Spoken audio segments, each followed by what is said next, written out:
Good afternoon, and welcome to an adult education professional development webinar brought to you by New Readers Press. I also want to thank all of the IAACE members from Indiana who are joining us today, and thank the IAACE organization itself for promoting this webinar for us. It had originally been scheduled as an in-person presentation for your spring conference, so thanks for joining us today.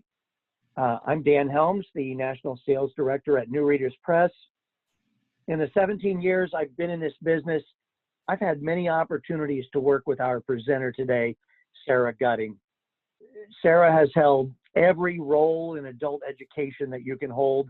She's presented professional development to adult educators all across the country, and she truly has a very big place in her heart for adult education. So with that, let's go to Sara. Hi, Dan. Thanks so much. And I'm supposed to remind you, are you recording it? I am. Thank you. Okay. Just want to make sure.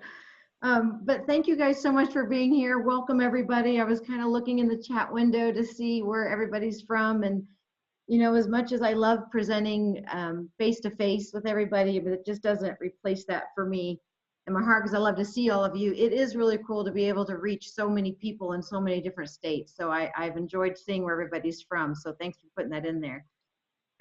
Just want to talk a little bit about me, and I've got to figure out how to get this to forward, because I always do that every time.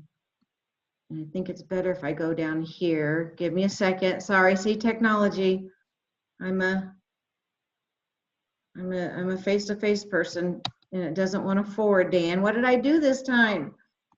Well, usually it goes to there on you, so I'm going to go there on my screen. So I have been in adult education for a long time. It's been all of my professional life. So since the minute I stepped out of college, I went straight into a community-based program for students that had dropped out of high school, and have been in love with it ever since.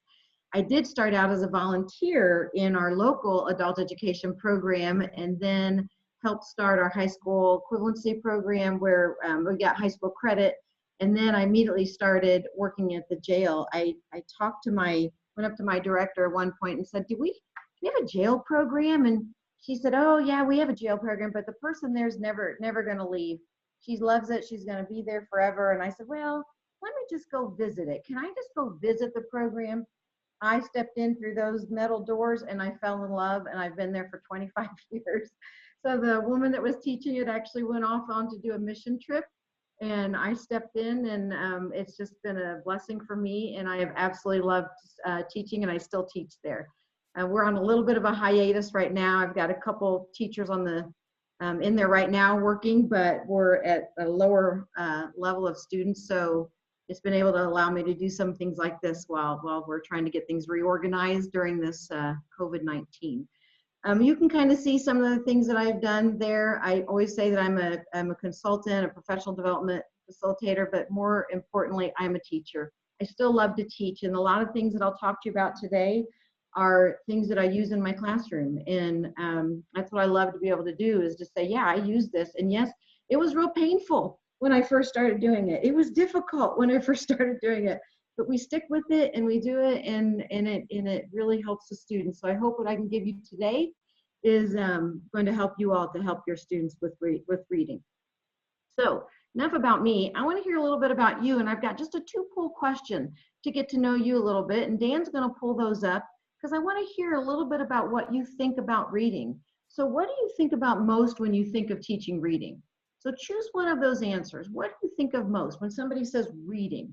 What is it you think of? I'll give you a second to fill that out. And then you can go on to number 2. When teaching reading, with which component of reading do you need the most help? With which component of reading do you need the most help? So which one of those? Can they see all those down there? Do you have to scroll down there, Dan? They probably need to scroll, but I will scroll on my screen. Okay, just in case. After a little bit here. Okay. But I think they can do it. We'll go a little longer. A lot of people are voting. Okay. Sounds good.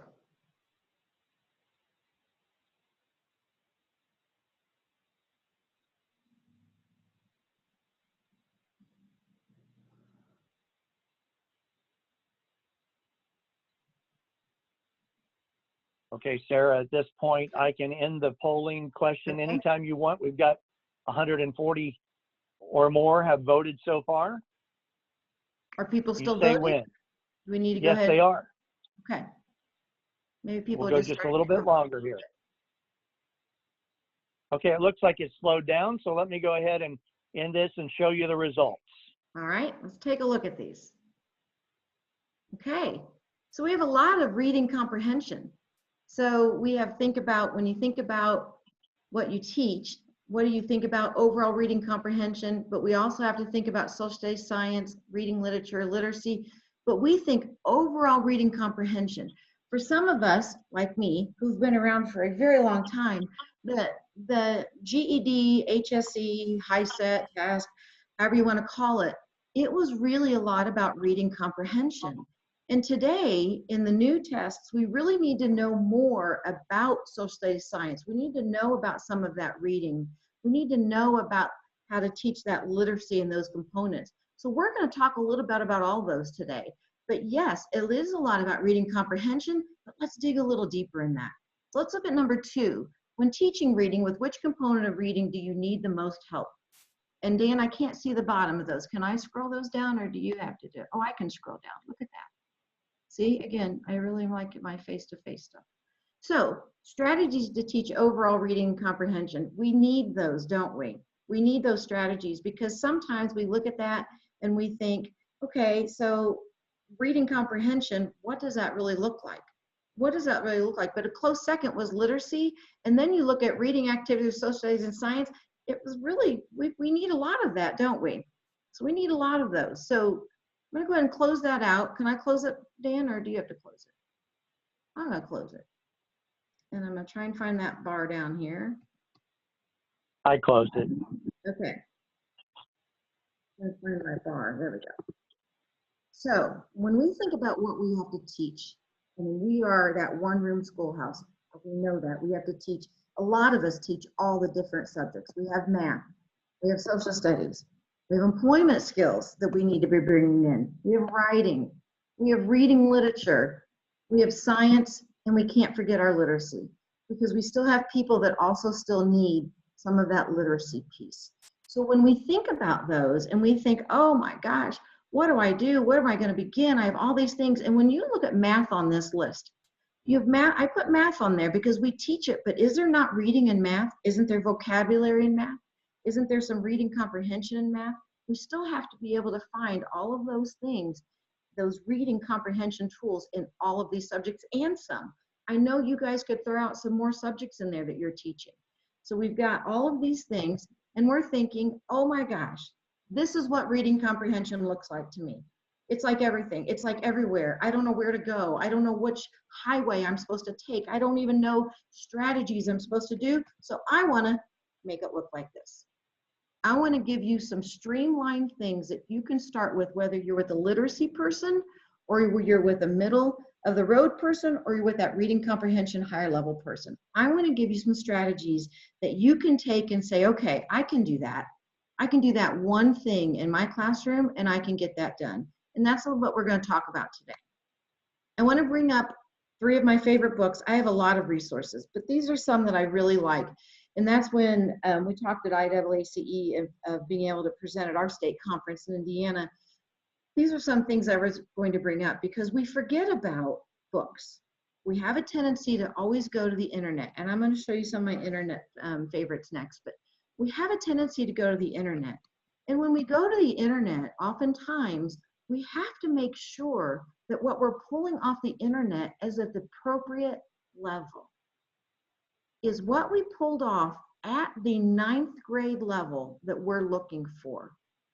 Are the questions attached to what we pulled off the internet at a higher level thinking? That's what I want you to think about when you go through the internet. Do I use the internet? Absolutely. Please do not think I don't, because I do. I use a lot of that. But I want to talk about these in the Journey to Success goes 1 through 6, but the Reading Literacy Resource Book is an excellent book that talks all about literacy to comprehension.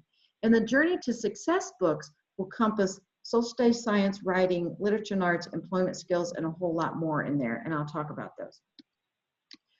So these are some of my go-to resources right now. Do I have a lot more? Yes. But I wanted to point out, Anita Carr, I think that's how you say her name, she did a workshop recently. I think it was just last week. And I listened to her workshop, and I'm sitting there in the chat window, one of those people going, yes, yes, yes. This is awesome. Because I was looking at what she was saying, and one of the first things she said was she brought up this readable.com. I had forgotten about this. I used it, I had forgotten about it, and it's something that we need to do. So the readable.com, you can pull it up, and you have 3 different readings that you can cut and paste into this section, and it'll tell you what grade level it is. It'll tell you a couple different things, but I like grade level. So it'll tell you what grade level you're actually pulling off. So if you pull up Dexters.com, which has some great history and science lessons in there, it's just everything you can think of. It's got Dust Bowl, World War II, the different wars, has all kinds of things in Dexter's. But I was challenging the teachers with me at the jail and saying, but what grade level is it? Do you know what grade level it is? So I actually punched it into readable.com, and most of them were 10th and 11th grade reading level. Okay, I'm okay with that. I'm okay with that. I might disagree with them a little bit on it, but I'm okay with that. And so then we went back and looked at the questions. Are the questions at a higher level thinking? So as we go through this PowerPoint, I want you to start thinking about, what are your go-to resources? What are your go-to websites? Do you know that they're challenging at the right level for your reader, for your learner? Are they at the right level, and are they doing the right thing? The last one I want to point out is this literacynet.org. It's a, I'm going to pull it up actually, because I think I can do that here. Did it let me pull it up? There it is. So I love this one because you go through, and I go through the learner because I like the learner. And what I use a lot for the most times is I go into science and I go to astronomy picture of the day. Let's see what our astronomy picture of the day is. I hope it's something really cool because I haven't checked it. Here we go. There's our astronomy picture of the day. You can see where the tadpoles of IC 410. But what I love to do is I go into these other sections, the links, and you can actually go in and they will actually have some other reading for you, some other ideas for you that you can use for science. So you can go and do that. And then now I've got to figure out how to get back to my PowerPoint. Look at me. How do I get back to it? There we are. There I am. So you can go, and then you can also go in through the teacher, and there's lesson after lesson after on reading. So these are some of my favorite resources online, but again, I really challenge you to make sure you figure out what level not only the reading is on, but what are the questions on.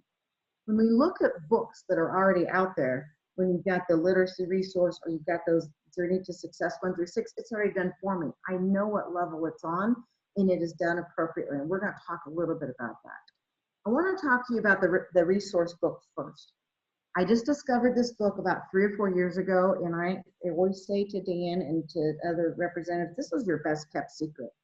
It should be in every new adult learner's hand. And what I love about it is that it goes from, it talks about, it's the research base from the National Institute of Literacy Research, which is, they're no longer funded, so it's on our links website. It's on the links, and I gave you that web page so that you can take a look at it, and the research is still there, but it's based on their research. And it goes through alphabetics, fluency, vocabulary, and comprehension.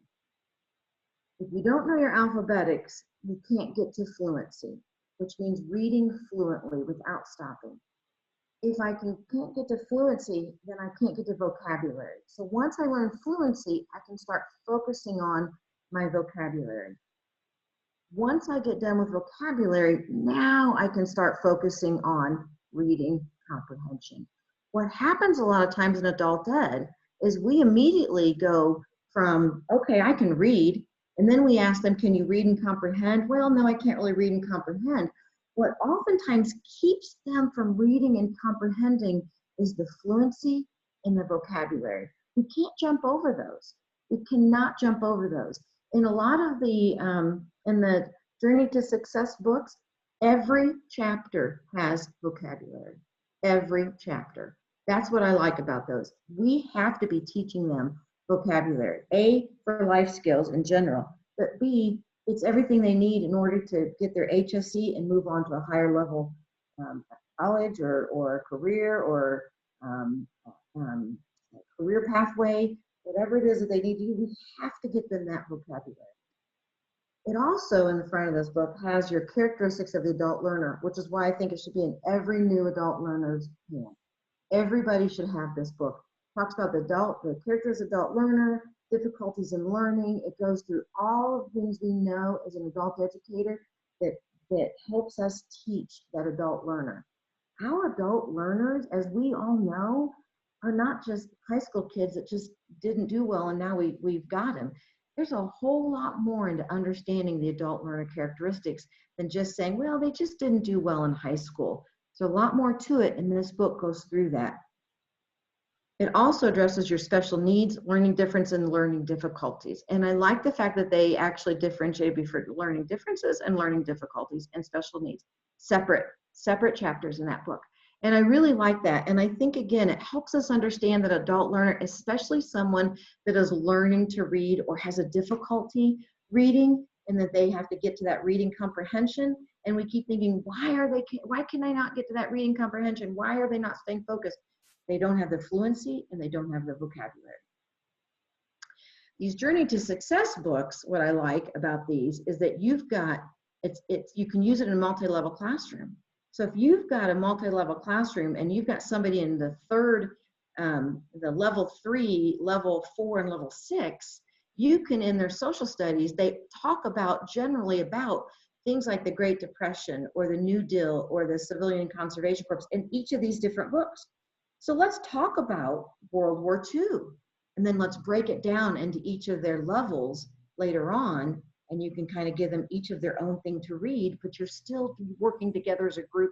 For those of you on this webinar that know me, you know that I'll start everybody out as a group first and then break them into those learning centers if I need to get them into those levels. But these books, you can do that. It always has a reading skill. I picked Analyze, Purpose, and Point of View, but it always has a reading skill. Inferences, what's the word I want? The contrast. You know what I'm trying to say. Contrast. I can't think today. But it has pros and cons. It has every reading skill in these books, and it takes them from that level 1 all the way up to level 6. So it gradually gets them a little harder. Always does vocabulary. So it has this one that I picked out in this chapter it had everything to do with press as the root word. Depression. I think depression was actually one of them. And so it goes through all of these vocabulary words as it pertains to that reading. And I picked social studies, but this also does it in science. And then it also has a writing piece in each chapter. So you have reading, a reading skill, vocabulary, and a writing skill in each chapter, whether it's employment, social studies, science, literature.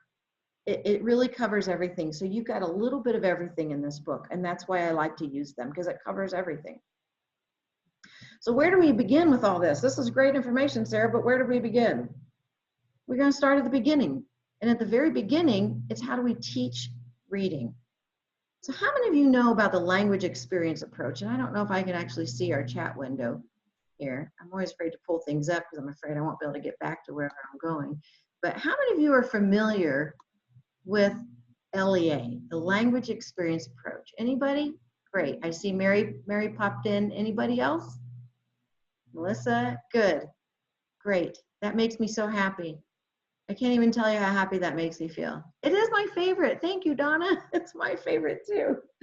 I love it. And what the language experience approach does, let's see, I'm gonna get back to my thing.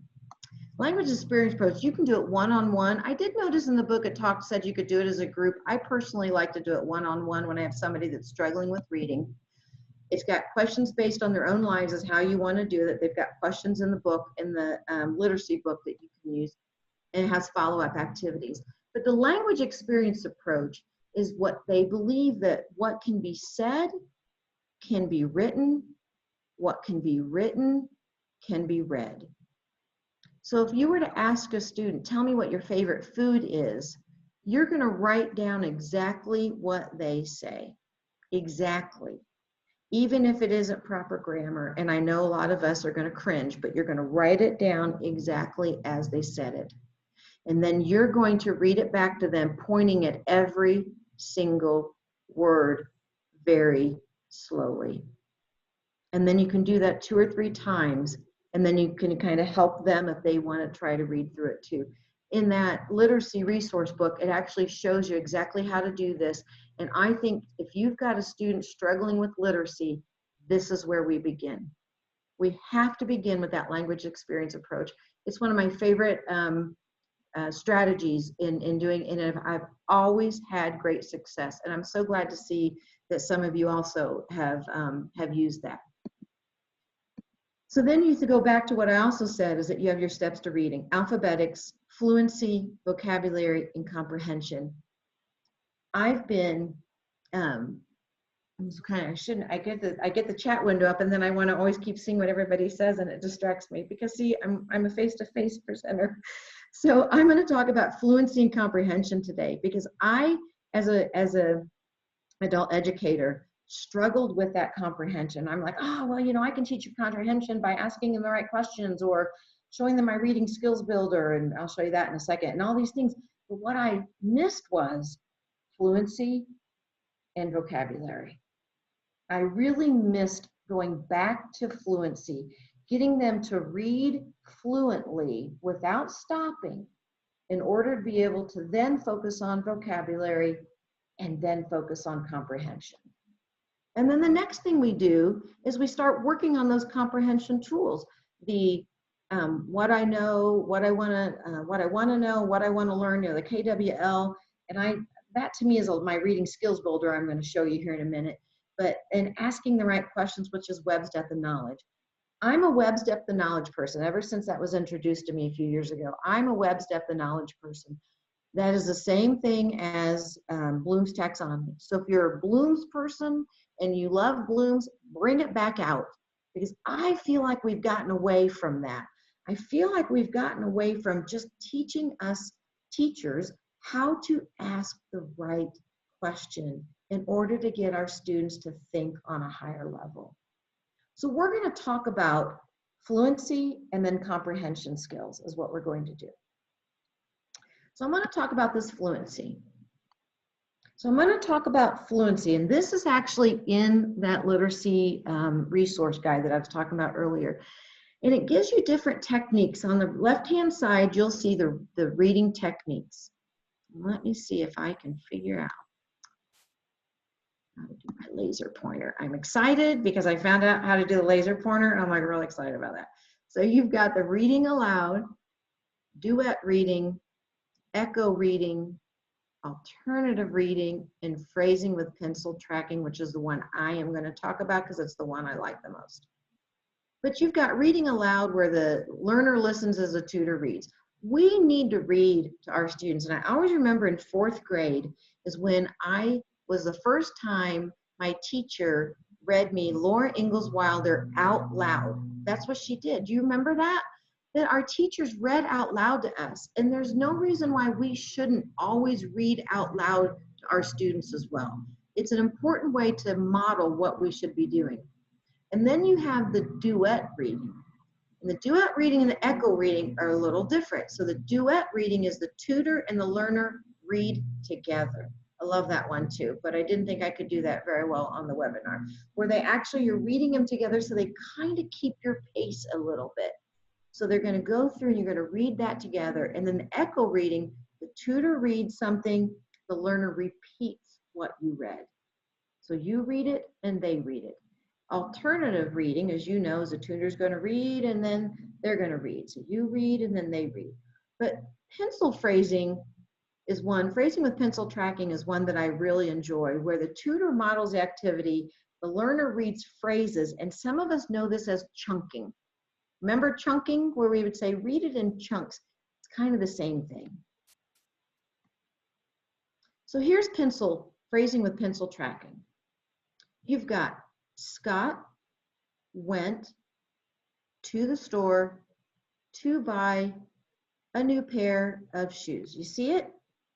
And now we're going to go a little bit more. Scott went to the store to buy a new pair of shoes. Then you do a little more. Scott went to the store to buy a new pair of shoes. And then you read it all together. Scott went to the store to buy a new pair of shoes. It's something that I used to do a long time ago, and we got away from it because we got so focused on all these things that we have to do now. We have to do employment skills, and we have to do all of the IET things that are going on, and we have to kind of get everybody from point A to point B rigorously. And it's like, let's all just take a breath and slow down, and let's meet those students' needs. Because isn't that why we became adult educators, was to meet the students' needs? So let's focus on what they need, and what they oftentimes need is how to read fluently. There's my fluency. And then you go into vocabulary. And in vocabulary, I want to make sure we realize that there's vocabulary in math, writing, social studies, science, reading literature, employment skills, all of our IETs, our career pathways. There's reading in everything, or vocabulary in everything. We need to be making sure that we are building a better vocabulary for them all the time. Because if we don't get vocabulary, we won't get to comprehension. And we've got to get to comprehension. One of my favorite things to do for reading comprehension is the reading skills builder. And I hope there's some Illinois people on this website, because I'm giving you guys credit for this. I believe it was the University of Southern Illinois, if I'm saying that right, Southern Illinois University. I think it was the University of Southern Illinois that did something very similar to this. And I remember somebody showed this to me, and I said, oh, no, that's a K through 12 thing. That's not going to work. That's not going to work for us. That's a K through 12 thing. And we did it, and we tried it, and it works beautifully for our adult educators. I modified it a little bit. You can modify this, but it really does work. And I do it on any level, because there's 6 steps to this reading skills builder. And the first step is list 10 facts you know about the subject. Any subject. Integers, the Cold War, nuclear weapons, pandemic, any subject. What is it that you're going to talk about today? Put that up on the board as they come in. I want 10 facts you know about the subject. I like to do this, and I put any level up here because I want you to know that even though you might have literacy people, and you might have, people ready to take the HSE, everybody can do this. Everybody can do this together as a group, so they have that sense of belonging as a class. And it's not, oh, literacy people, you're going to go off with your tutor. See you, love you, bye-bye. We want them to feel comfortable and welcomed and belong to our classroom. We want them to be together. Do this as a group. List 10 facts you know about the subject. And I always put something, when I start this first with my students, I put up something that they might know about. And I do westward expansion is the one, because I've done it for years, and I love westward expansion, because the first thing I say is, if anybody was listening, you will know, westward expansion to me is Laura Ingalls Wilder, Little House on the Prairie. They kept pushing west. Paul kept saying, we're going to push west, push west. That was their westward expansion. I always think Laura Ingalls Wilder. So I will put the first thing on the board, Little House on the Prairie, because I want them to know nothing is too silly or out of whack unless it's inappropriate. Then I'll say, we can't do inappropriate. But I will put that up there. So what do you think of when you think of westward expansion? Give me 10 facts. And if you can do more, that's great. Do it as a whole group. And then you're going to go through, because you're going to have an article for them to read, and you're going to have them define all the terms in the article and the questions. Because oftentimes our students can read, but they get tripped up on the question. And even though we know what the word assumption is or determine means, they don't. Not when it comes to the question. Oftentimes they get tripped up. So have them define all the terms they don't know in the article and in the question. And here is where, if you have a really bad multi-level classroom, here is where you divide them up if you want to. We talked about westward expansion all together, but I might have 2 or 3 different levels in my classroom. I'm going to give them 2 or 3 different level reading. You can find that on the internet, or you can use Journey 1 through 6. Whatever you've got, that's how you can do that. And then you can pull those articles out, just the articles and the questions. Try to leave some of those vocabulary words, because they'll have vocabulary in those Journey things. Let them define those terms. Let them find them. And then you're going to read all the captions, charts, maps, and graphs. Read all of those. Look at them, analyze them, break them apart, look at the fine print, everything you can see. Look at all those captions, charts, maps, and graphs. Notice we haven't read yet. I don't want them reading. They're not reading, they're skimming and scanning. They're going to look through it very quickly. Now, we're going to answer the questions at the end of the passage. What questions do they have at the end of the passage? Are they open-ended questions? That's fine. Are they multiple choice questions? That's even better. What do they got? Answer those questions at the end of the passage. It's usually no more than 5 or 6. They usually have about 5 or 6 questions. Answer them. Even, again, we haven't read yet, because right now is when we read. Read the passage. So now they're going to go back. I've now defined my vocabulary. I've looked at those charts and graphs. I've kind of looked at those questions, because remember, as teachers, oftentimes we'll say, hey, go look at the questions first and then go back and read the passage. That's great when we're playing the game, when we're on the football field, when we're in the HSE test. But when we're practicing and we're on the practice field, we need to practice this first, because then number 6 is you re-answer the questions and change any answers, and very rarely do they change many answers. And out of 4 or 5 questions, they'll get at least 3 right. And it just blows them out, blows them away. They're like, oh my gosh. But it's a great way to get them to not just, hey, go look at those questions first and then read the passage. We need to practice this first. We need to do this practice over and over again so their brains get ready. So when they get on the test and there's a section about the Dust Bowl, and they're going to go, okay, my brain's just going to boot up. What do I know about the Dust Bowl? What do I know about the Dust Bowl? And then they go through and start looking very quickly at terms, read the questions, go back, read the passage, boom, I'm done. We've got to have them practice this. Their brains have got to practice this. So very quickly, because I've got my chat window up, very quickly, I would like to know, what do you think of? I need 10 facts about World War II. What do you think of? First 10 people in the chat window. Oh, they're all fall asleep on me. Okay, here we go. Entered Europe, Germany, 1940s, D-Day, in 1945, Hitler, bombing Hawaii, Holocaust, Pearl Harbor. Women pilots, that's awesome. Very good. Internment of Japanese, oh my gosh, look at all these things. And your father fought in the war, oh my gosh. The Great Depression, OSS, oh my goodness, look at all these great things. And you're going to say, my students aren't going to be able to do that. You'll be surprised. Let them just say things like Pearl Harbor or bombings or, the Holocaust. They're going to know some things. They're going to know Hitler. They're going to know some of those things. And so you can do that with World War II. We've got science. I'm going to put up disease. Give me 10 things about disease. What do you think about, oh, the Waltons? Oh, Sheila Butler, you're so sweet. I love the Waltons. Okay, so what do you got about disease? COVID, sick, cancer, pandemic, research is needed, virus, starts with virus, bacteria, contagious, flu, cures, doctors. Look at all those wonderful things. Look at those great things. Isn't that fun though? Think about that. You've got people sitting in your classroom from all grade levels, all levels. And you can pull something, 1 word, 2 words up on the board, and now you've got discussion. And if you want to do it, you could put it in where you could do, I love flip chart paper. I should own stock in flip chart paper. So I've got flip chart paper, and you could put it around the room and have them work in pairs, if that's what you want to do. I love to get movement. Some of you that know me know that my students are always up and moving. I have to tell you just a quick story, just real quick, that I teach at the jail.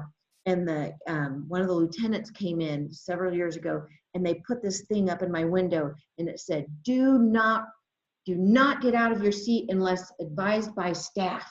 I'm freaking out. I'm going off and I'm going, are you kidding me? They can't not get out of their seats. What do you mean? I'm always letting them out of their seats. And Josh turns around, looks at me, and he goes, Sarah, you're staff. Oh, okay. I didn't know that. So my students are always out of their seats. Don't tell me they can't get out of their seats. But this is what I want you to do. You can do it with math. You can do it with employment skills. You can do it with a career pathway.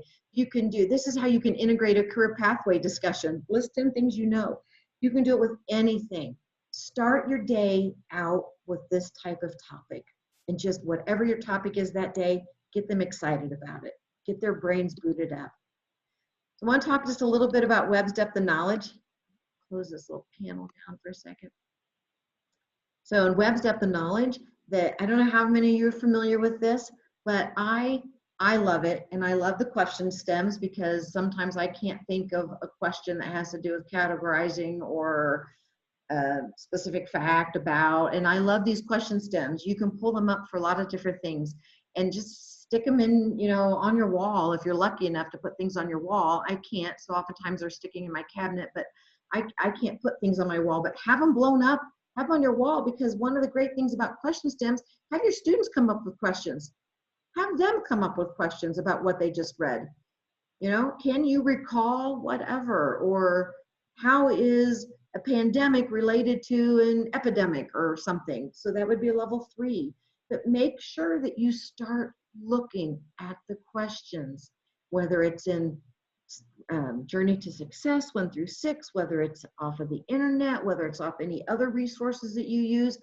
What level of questions are you asking? Because if the questions are just a level 1, it's not going to get it. It's not enough. Level 2 is good. Level 3 is even better. Level 4, there's some controversy around. Some people think it's just asking the question, apply this concept, and other people think it's like what you see over on question stems, writing a thesis. There's a little controversy on level 4, but if we can at least get our students to a level 3 thinking, then we're doing great. One of the things that I noticed on Dexters.com, although I do think it's excellent, and I'm not saying anything good or bad about it, I'm just saying they're great articles. Be careful, you've got to watch the questions. And so what we've done is, yes, we're going to hand them that article because you need to learn about the Cold War, or you need to know about World War II. We're going to hand that. We're going to do some other things in the Journey to Success book and give them some maybe Dexter's as homework. But I'm going to have at least one more question that they have to answer that's a level 3 that I created. Because I'm not always sure, whatever book I'm looking at, whatever I pulled off, I always want to make sure that I have a little bit more say in what level of question it is that might look like it's on the test. A question that looks like, I'm not saying that right, that looks like on the test. You know what I mean? So this is your Webb's depth of knowledge. You can get this off the internet. I love the question stems. They're awesome. I hope you guys take a look at those, because I want to show you one more thing. Is the same verb, but 3 different levels. I know some of you have probably seen this before. The word describe, level 1, simple recall. Describe 3 characteristics of metamorphic rocks. Easy. I'm going to go look for it in that article. I've got it. Level 2, describe the difference, because it added that word in there, between metamorphic and igneous rocks. Requires a little more cognitive process. I got to describe the difference, not directly stated. 3, describe a model that you might use to represent the relationships that exist within the rock cycle. So it requires a deeper understanding of rock cycle and determining how you would best represent it. So careful of those 3 words. And so you can use, there's also a wheel out there, a Webb's depth of knowledge wheel, that's actually a wheel, and it shows you all these different verbs that they have. But be careful that if you've got the word describe, that you're also looking at it at 3 different levels. Okay, I hope that all kind of made sense, and I hope you all are using Webb's depth of knowledge, because I find it the best way for me to ask those questions. And then we all know the KWL, what I know, what I want to find out, and what I learned or still want to learn. So you got your KWL. Again, I love doing this on flip chart paper. You can do this on any level. You can talk to them as a group first, and then everybody can take, my level 3s can take my Journey to Success 3 book. My middle level can take the 4 or 5 book, and then my higher level can take the level 6 book, and they can pull out an article that they choose. We can break into groups, flip chart paper, and here you got it. Tell me what you know, what I want to find out, and what I learned. And again, because I'm a Web's Depth of Knowledge girl, I'm going to throw in 3 or 4 questions that I want them to have from Web's Depth of Knowledge so they get those questions. I'm all about asking the right questions. Okay, where are we? This is another one that I use, is reading readiness, which is just multi-level. You can modify it, you can do however you want to do it, but sometimes I will just throw any magazines that I have. I have a lot of the National Geographic. I have the National Geographic magazines. Oftentimes I will give them those, and I'll say, pick an article, read the article, and write down at least 5 facts that seem interesting. What are 5 facts that you know? Find them in the thing. Level 1, just find those facts.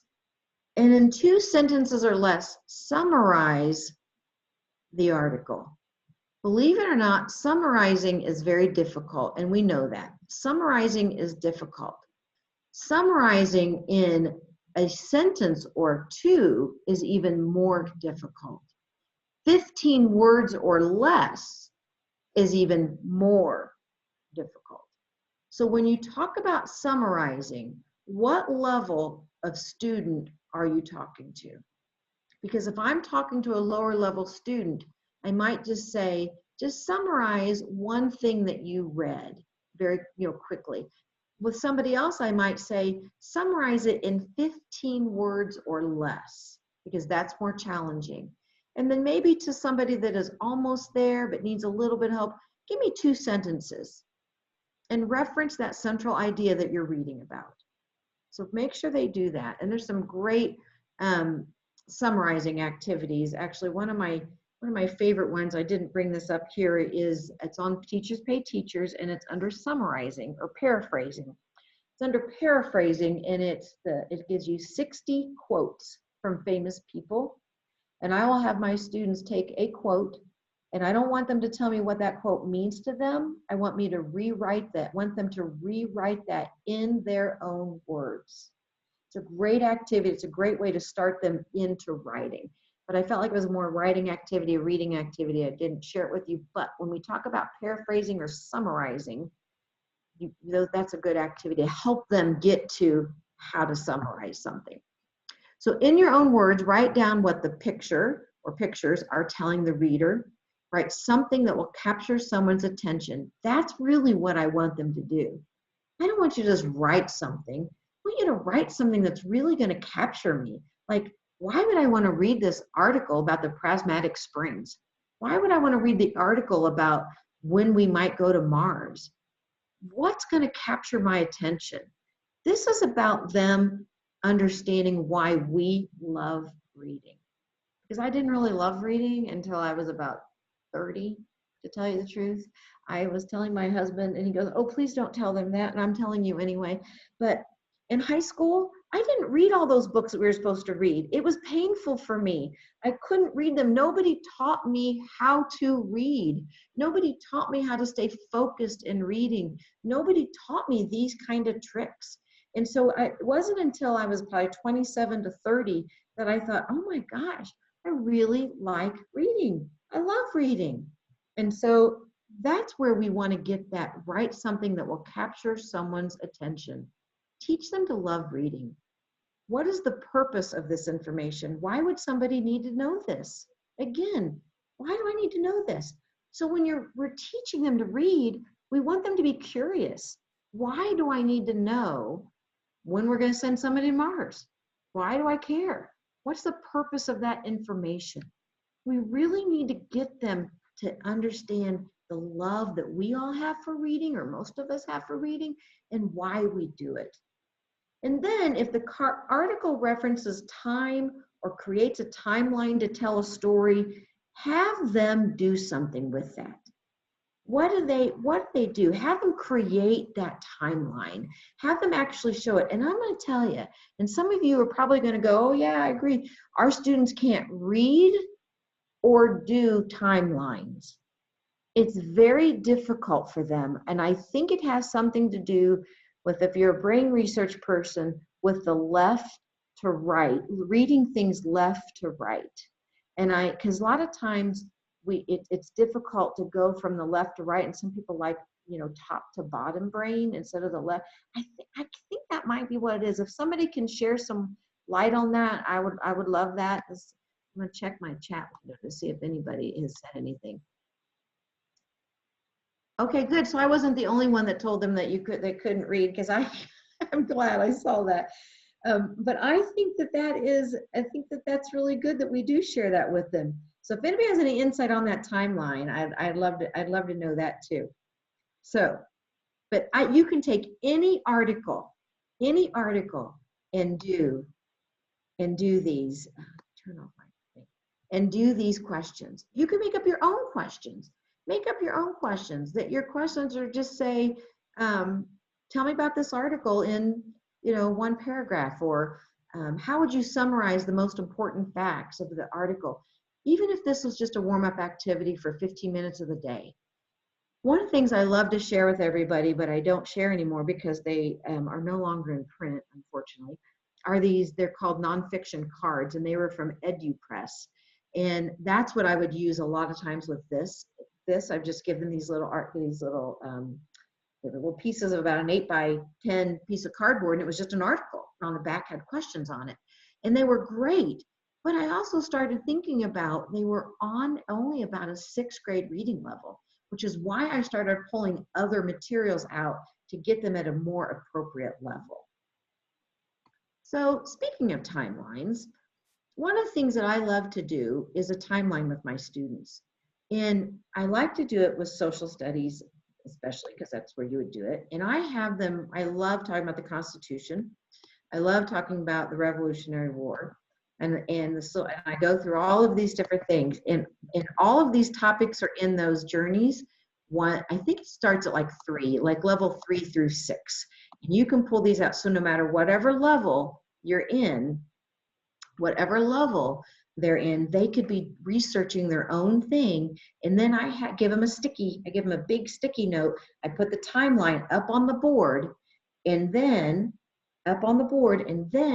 they go through and they have to put their sticky note up on the board where it goes. You can even get more in depth. Sometimes I'll do Emancipation Proclamation, or I'll do, I don't know, the Cold War, that one's one of my favorites because that's kind of a little bit longer. And so I can get real detailed. They could do the Boston Tea Party, whatever we're doing. And I have them put their timeline, and they have to put their little piece of paper up on the board where it is, and then somebody can go rearrange it, or they can help rearrange it however they want to do it. But you can do this as a multi-level class and teaching them to read. You've got vocabulary, you could do a writing activity, they've got reading, you could do the reading activity that I just showed you before, you could do the reading skills builder with it, and then you can end with this timeline. Get them up and moving, however you want to do it. But this is a great way for them to actually show what they just got done reading. What did you just read? And then you can show the whole timeline, because our students need to see our history in a timeline, because they really don't see that. So I'm going to check this chat window real quick and see. I didn't see the question. So is anybody checking my chat window to see what the question was? Jim, I didn't see your question. We have a few minutes if anybody has a question. I like that, Kathy. Start timeline by using their own life experience, baby before school, early grades. I love that. Sarah, I'm jumping in just because there have been a couple of questions. Okay. And I'm not sure I understand this one. Carolyn is asking if you would be willing to share the quotes. I don't know what I know what she's talking about. It's the teachers pay teachers. And unfortunately, because it was a paid thing, I don't think I'm allowed to, but it was, if you go on teachers pay teachers and it's under paraphrasing. So if you type in paraphrasing, and it was a few dollars, it's under paraphrasing, and you'll see the quotes, and they are some from great famous people. So you'll see it, and you can download it. And I think it was like a couple dollars, but I don't think I'm allowed to share it because I paid for it. Okay. Several people have asked what they will receive after the webinar, and sometime by Monday, everyone will get an email. Everyone that registered using the email address you entered when you registered, I will send to those addresses a message with a link in it, and in that link you'll find a recording of this webinar, a copy of Sarah's slides that she presented today, a certificate of participation, and Q&A. I'll take any questions that were asked. We'll make sure that we answer them, and we will send that back out to you. Very good. I'm gonna do my, oops, the Bill of Rights is down there. I didn't realize Bill of Rights. Oh, look, assassination. I didn't realize that was on there. Oh, the Trail of Tears. Look at all those. I'm gonna end with this, a couple things, and then we can kind of talk for a few minutes too. I want you to think about how we started. I hope that at the beginning of the webinar, you might have started like this, and now you're looking at reading like this. You've got some more concrete. The reason we teach math and English quickly and easily is because it's concrete sequential. We do fractions, decimals, percents, algebra, formula, da, da, da, da, da. We do commas, we do maybe some grammar, we do the essay, da, da, da, da, da. Reading isn't like that. And we have so much that we have in reading that it's not like that. And so we have to find ways to make it concrete sequential because, you know, Star Trek, we can learn everything from Star Trek. So I'm going to end with this quote, and then we can take some questions, or we can, however Dan wants to do it. But you know, the greatest danger facing us is ourselves and the irrational fear of the unknown. There is no such thing as the unknown, only things temporarily hidden, temporarily not understood. I get chills every time I read that. That's our students. Our students come into us and they say, I can't do this or I can't do that. It's just because it's unknown to them. And it's our jobs as teachers to unveil that for them and to serve them. We are here to meet the needs of the students, and everything else is secondary. We are here to meet the needs of our students. That is it. And everything else will fall into place. And I think that we sometimes get away from that because we know we have so much going on with everything that we've got with WIOA and all the new things. But keep this quote in mind and remember, we're here to meet the needs of our students. So Dan, do we Sarah, have there are a couple questions? Couple of questions, yes. One is, can you give some of your favorite ways to teach vocabulary, and do you also teach spelling vocabulary words? You know, there are some good spelling books out there too, and actually I believe they're with New Readers Press. And Dan, you might mention, I think it's the spelling patterns. It's the spelling patterns. And what I do that, when I have a student that really struggles with vocabulary and spelling, the spelling patterns book is really good because it actually talks about, it's not just phonics. And I'm not a phonics person. And most of our students are not audio people, they're more visual people. And so it shows them the patterns of how to spell, and then you can teach the vocabulary within that. And thank you for asking that question. And because I'm a teacher and I am just like everybody else, yes, we should be teaching vocabulary. Do I do it all the time? No. Should I? Yes. And that is one thing that I was talking to the other two teachers with me at the jail, and we are actually going to get better at that. Is that if it's just once a week, or it's as we are teaching that subject, making sure we put those vocabulary words on the board as we teach the subject to kind of front load, because I think it's important. And Anita, if you guys listened to her last week, she was great, and she talked about front loading information as well. And I think that that's important, and we do it. Am I consistent? No, it's one of my faults, and I've really got to get better at it. So thank you for bringing that up, because now that I've said that with all these people all across the country, I'm going to have to make sure I do vocabulary now. And there's a question here, Sarah. It says, can you address applying these methods to teaching English language learners? Yes, actually the literacy resource book is actually very good for English language learners. And there's also an ESL book. I didn't bring it up because I didn't think it fit quite into this reading, but there's actually that resource book that I showed you at the beginning. There's an ESL book for that. And it is very good. And it talks about how to teach that English language learner how to actually speak, and it goes through all of these great strategies. There's strategies and activities in those books. I would really recommend that you pull that ESL resource book up and take a look at that. You can also use the reading skills builder if you wanted to, and just kind of pare that down a little bit. But I've used that with when I was doing ESL a while ago. I would use that with them and just say, tell me what you know about grocery shopping. What are words that you remember? What are words that you know? And you can use that in that sense. What else, Dan? April said that she is an ESL teacher and she uses those, a lot of those methods you mentioned with her students.